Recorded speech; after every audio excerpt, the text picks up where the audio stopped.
Kanina, pagdating niya kasi, naghatid ka. Oo, kasi tinatid kasi Mali- umuwi na kami sila. na. Yung dalawa. Hindi sabi ko, sa anniversary namin, di ba, simula kami anda. Oh, malapit Kumbaga na. ngayon, Di kumbaga, ba malapit na oo, anniversary? 17. Ngayong Itong 17.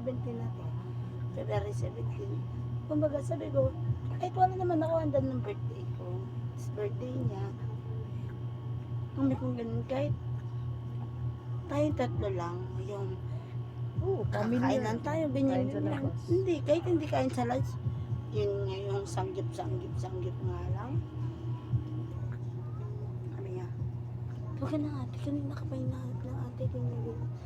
Hindi, alam na ng ate yan, sabi ko gano'n. Kanina pa ako nakikita ng ate. Hindi ko, hindi pa lasing na ako.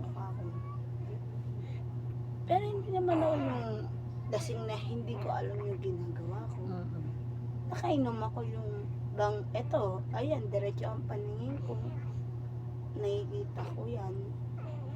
Eh, pagkailo lang. Yun, ganun lang.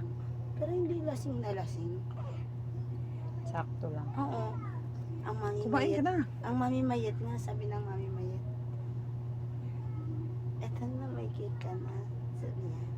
Binilan niya ako ng 2 cupcake. Mm-mm. Kanina pa siya nagpapabili ng cake. Walang umaalis. Ate, ayaw ko. Mm. Siyempre nakakaya, di ba? Kananay ko lang, tapos bibilan ako ng cake. Sabi ko nga, hindi, meron doon sa palengke namin, tagto 2.8. Sabi niya, Eka, hindi, yung papa mo aalis, andyan. Sabi niya ganun. Sabi ko ganun, ayoko, sabi ko sa kanya, bili siya ng 2, hindi ko alam kung anong klaseng cupcake yun, pero hindi matatapos. Yung parang normal lang na cake na parang cupcake lang na Mm. cheesecake, ganun. Mm. Pati nila akong 2. Gaga, sabi ko ganun, ramdam ko naman na birthday ko. Sabi ko, pero sobrang saya ko lang kasi although may, alam ko na yung mga tunay akong nakaibigan na andito para sa akin. Yung kahit na bago akong may nakakilala kasi may kananay na. Oo, iba rin yung friendship Oo, ng mga taga-school eh. oo. Yung ganon, talaga, andyan nga yung best friend ko pero hindi ko ramdam best friend ko.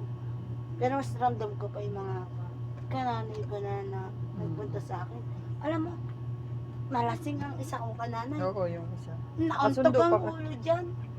Yung kanina, Oo. nakapagsundo pa kaya yun? Nagsundo sa obrero. Sabi ko nga, oy putang ina mo, FW9, yung motor mo. Oh. Hindi ako lasing, tandang-tanda ako kung anong merong motor ka. Makakadrive Back pa and kaya forth, yun? sabi ko sa kanya. Ah, nag-tricycle Oo, lang. sabi ko sa kanya, back and forth. Kahit nga, 40 lang ang ano dun, ang back and forth. Kasi 20, tas 40, back and forth na yun. 80.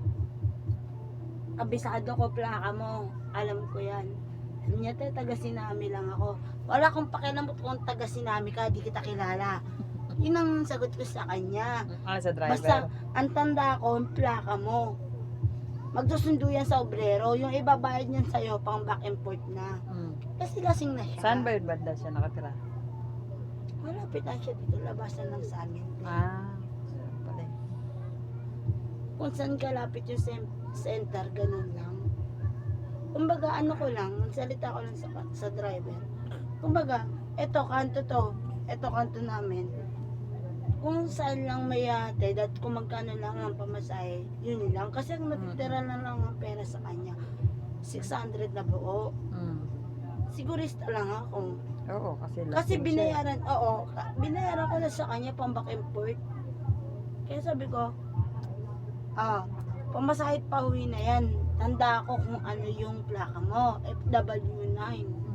Sabi ko sa kanya. Sabi niya nga sa akin, taga Sinami lang ako. Wala ko pa kinong taga Sinami ka. Basta tanda ko kung ano plaka mo. Sa kanya, taga dito lang Calooban. Sabi ko sa kanya. Kasi lasing na si Gaga, dinala pa yung pera niya. Tsaka yung anak niya. Hindi, nauwi niya yung Ay, anak inuwi niya muna. Nauwi niya. Kasi taga dyan lang yung Pisibilya yung nanay niya. Dinala niya muna doon. Inaalala ko lang,